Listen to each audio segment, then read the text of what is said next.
नमस्कार शेतकरी मित्रांनो, आज मोरे डेअरी फार्म इथं परत एकदा आपलं स्वागत आहे. आज शेतकरी बंधू पुण्या भागातून आले. आज त्यांनी 10 म्हशी घेतल्यात आपल्या या ठिकाणी. तर त्यांचं थोडं डिटेल घेऊ. नमस्कार. नमस्कार. आपलं नाव गाव डिटेल द्या की थोडं. अशोक लक्ष्मण साठे, हा, शिरूर तालुका, शिरूर तालुका, नागरगाव, नागरगाव म्हणजे जिल्हा तुम्हाला पुणे येतो. पुणे. ठीक आहे. आज किती म्हशी घेतल्यात आपण? 10 म्हशी घेतल्या. ठीक आहे. किती रुपयाला घेतल्यात साहेब आपण म्हशी? हा, जे आपण कितीला व्यवहार किती ते सांगितलं का? 17 लाख.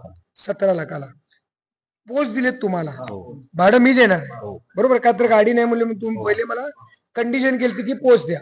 त्यामुळं ठीक आहे. किती वेळ त्याच्या म्हशी आहेत साहेब सरासरी तुमच्या? दुसऱ्या तिसऱ्या म्हणजे अंदाजे दूध किती बघितलं? 7-8 लिटर एका टायमाचं. ठीक आहे. आणि रक्त पडतंय म्हशींचं. हो. म्हणजे अंदाजे किती दिवसाचे येलेले आहेत? 5-6 दिवसाचे आहेत. 5-6 दिवस. 5-6 दिवस आमचे आलेले झाले. आणि वर 5-6 दिवस म्हणजे 10-12 दिवसाचा अंदाज तुमच्या आमच्या हिशोबाने. 5-6 दिवसाचे तुमचं बरोबर, 10-12 दिवसाच्या आतल्या. ठीक आहे. आणि म्हशी सेट आहेत सगळ्या? ओके. खाणं पिणं ओके? ओके. दूध चांगले येते? हो. ठीक आहे.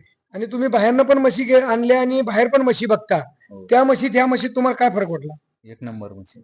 क्वालिटी एक नंबर आहे. हो. बरं, ही तुमची दुसरी वेळ आहे आज यायची. हो. ठीक आहे. म्हणजे तुम्हाला काहीतरी विश्वास, म्हशी वेगळ्या वाटल्यामुळे तुम्ही आज या ठिकाणी 10 म्हशी घेतली. हो. आणि धारा जवळजवळ 6-6:30 चालू झालत्या. आणि आज आता हे मला वाटतंय 2:30 वाजलेत आता, तरी सुद्धा मशीनची कंडिशन अशी की दूध नाही काढल्यासारखी. खाली एक नंबर बनल्या म्हशी. म्हणजे माल, क्वालिटी, रेट ह्याच्यामध्ये तुमचं काय म्हणणं आहे साहेब? हरियाणातनं बी आणते, इथं बी विकणार आहेत आणि आम्ही पण विकतोय. व्यवस्थित आहे इथे. पडतळ आहे, चेक करून मिळत आहे का? पैसे जास्त गेले? नाही, व्यवस्थित आहे. कमी गेले असतील, वाचले बी असतील. तर हे शेतकरी मित्रांनो, कसं आमचं डायरेक्ट खरेदी असल्यामुळं हा माल ह्या रेट मध्ये आम्ही पोस्ट दिला साहेबांना. आणि यांच्या इथं खाजगी यांचे पाणी पकडलं रान जागा की म्हशी आणखीन दुधाला वाढणार. तर त्याचं कारण का, तर अजून मशीनची घाण पडते. बरोबरच आहे. बरोबर आहे. तर व्यापार मध्ये तुम्ही संतुष्ट आहे? खुश आहे म्हणजे? नमस्कार.